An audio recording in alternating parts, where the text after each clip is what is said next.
Trapped and unable to escape, their source of life, a death trap.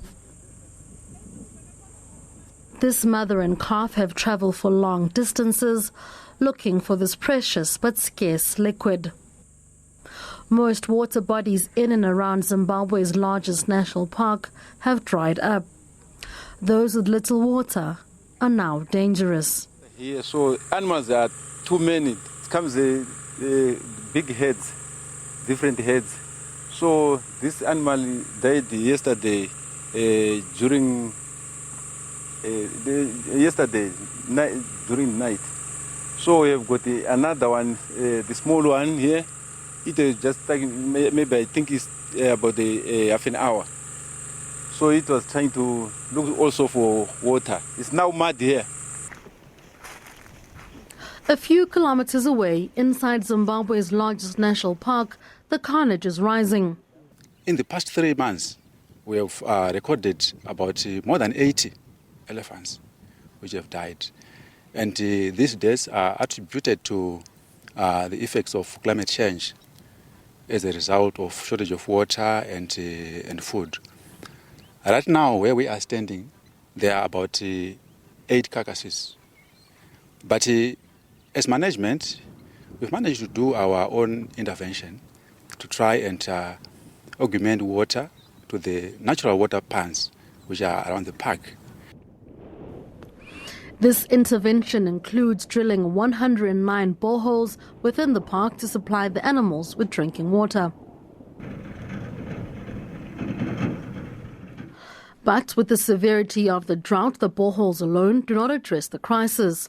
Lack of food for the animals is also a big challenge. We've also noted that the normally affected age group for these elephants which are dying, they are young to sub-adults. And this is as a result of the behavior of these elephants, which should change. And normally this time you'd find that the elephants will feed using from the roots and the barks and sometimes at the top. So for the juveniles, sometimes they may not reach at the top. So that only can affect these elephants. That is why you'd find that when it dies, you'd find if you open it, you'll find a lot of water and there'll be no food in the stomach. Authorities are failing to cope with the problem. In Botswana, rangers aren't able to find alternate sources of water for the wild animals. This has forced the elephants to travel long distances into Hangwe National Park to find water. This brings with it another challenge, the threat of overpopulating the park with big mammals. The park has a carrying capacity of 15,000 elephants, but currently houses more than 45,000. Other animals are also at risk of being driven to starvation by the growing population of elephants.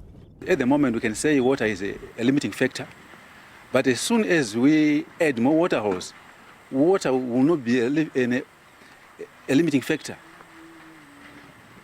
Food will then come as a limiting factor. And if you supply food, and if you make sure that food is there, water is there, the other limiting factor which will come will be space. So sometimes it will be good just to let the natural to take its course. As food supply in the park continues to dwindle, another problem is emerging. Elephants are now moving closer to human settlements outside the park in search of food. The large herds are causing massive destruction to vegetation belonging to communities nearby. Nomopolani, SABC News.